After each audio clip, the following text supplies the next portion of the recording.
नमस्कार, हजुरहरूलाई फेरि पनि मेरो च्यानलमा स्वागत छ।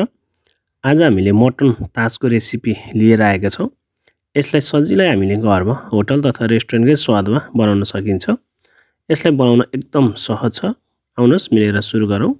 सुरुमा मटन लिने। मटन आफूलाई कति आवश्यक पर्छ हजुरहरूले त्यही अनुसार लिनुहोला। मटन लिँदा चाहिँ थोरै मटनमा बोसो भएको लिनुभयो भने चाहिँ यो खानको लागि पनि एकदम स्वादिष्ट र एकदम जुसिलो पनि हुन्छ। हामीले चाहिँ हल्का बोसो भएको मासु लिएका छौँ। हजुरहरूलाई कस्तो मनपर्छ त्यस्तै मासु लिन सक्नुहुन्छ। मटनलाई लिइसकेपछि यसलाई हामीले करिब 20 देखि 25 ग्रामको पिस बनाउनेछौँ। पिस बनाउँदा चाहिँ हजुरहरूले यसलाई डाइसमा काट्नुहोला। हामीले स्लाइसमा काट्यौँ भने चाहिँ चाँडै त पाक्छ तर एकदम ड्राई हुन्छ। त्यसैले चाहिँ हजुरहरूले यसलाई डाइसमै काटेर लिनुहोला।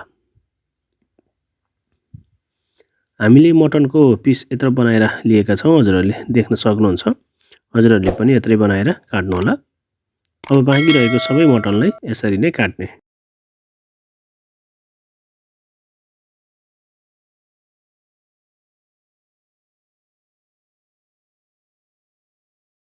सबै मटनलाई काटिसकेपछि मिक्सिङ बाउलमा राख्ने। अब हामीले यसलाई म्यारिनेसन गर्नुपर्ने हुन्छ। म्यारिनेसन गर्नको लागि चाहिँ हाफ टेबल स्पुन जिरा र धनियाँको पाउडर राख्ने। त्यस्तै 1/3 टेबल स्पुन हामीले मिट मसला राखेका छौँ र 1/3 टेबल स्पुन हामीले व्हाइट पेपर पाउडर राखेका छौँ। त्यस्तै स्वादअनुसार नुन राख्ने। 1/3 टेबल स्पुन बेसार राख्ने र भुटेको चिल्लीको फ्ल्याक्स चाहिँ थोरै राख्ने। त्यसपछि स्वादअनुसार लेमन जुस राख्नु होला। अब मेन तासको लागि चाहिने भनेको चाहिँ अदुवा र लसुन हो। अदुवा चाहिँ हामीले बोक्रा फालेर सफा गरेर लिएका छौँ भने लसुन चाहिँ हामीले बोक्रै सुत्ता लिएका छौँ। अदुवा र लसुनलाई हामीले एउटा खलमा राख्ने र रफ हुने गरेर थिच्ने। हजुरहरूले यसलाई जेमा राखेर पनि थिच्दा हुन्छ। अदुवा र लसुन थिचिसकेपछि यसलाई पनि हामीले मिक्सिङ बाउलमा राख्ने।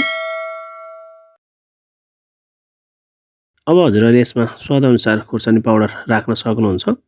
त्यसपछि चाहिँ 1 टेबल स्पुन यसमा हामीले तेल राख्छौँ। तेल चाहिँ हजुरहरूलाई जुन तेल मनपर्छ त्यही तेल राख्न सक्नुहुन्छ। सबै सामग्री राखिसकेपछि चाहिँ यसलाई हामीले राम्रोसँग मिक्स गर्ने।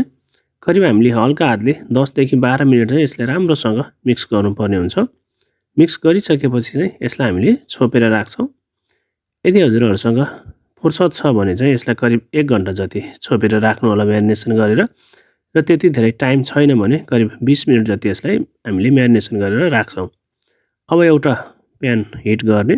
प्यान तातिसकेपछि चाहिँ थोरै यसमा तेल राख्ने र हामीले अघि म्यारिनेसन गरेको मटनलाई चाहिँ फ्राई गर्ने। मटनलाई हामीले फ्राई गर्दा चाहिँ हामीले सुरुमा लो फ्लेममा फ्राई गर्नेछौँ। त्यसपछि चाहिँ हामीले यसको हिट बढाएर मिडियम र पाक्ने बेलामा चाहिँ हामीले यसलाई हिट बढाएर हाई फ्लेममा यसलाई फ्राई गर्नेछौँ। मटनलाई चाहिँ बिचबिचमा हामीले चलाउनु पर्दछ।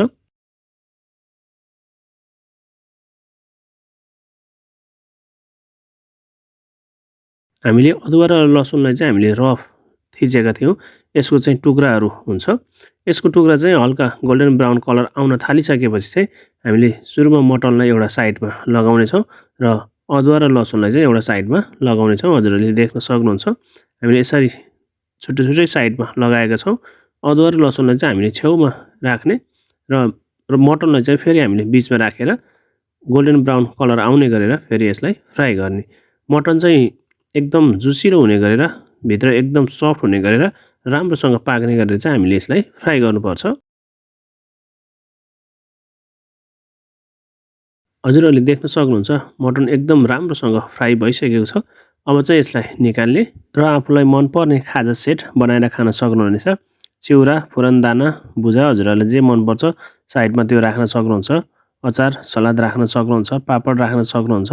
फाइनल्ली हाम्रो मटन तास खाजा सेट रेडी भइसकेको छ। आजको भिडियो चाहिँ हजुरहरूलाई कस्तो लाग्यो? मन परेमा लाइक, सेयर र कमेन्ट गर्न नभुल्नुहोला। यदि मेरो च्यानलमा हजुरहरू नयाँ हुनुहुन्छ भने कृपया च्यानललाई सब्सक्राइब पनि गरिदिनु होला। आगामी दिनमा पनि नयाँ भिडियो लिएर उपस्थित हुनेछौँ। त्यतिन्जेलसम्मको लागि बिदा चाहन्छौँ। हस्त धन्यवाद। हजुरहरूको दिन शुभ रहोस्।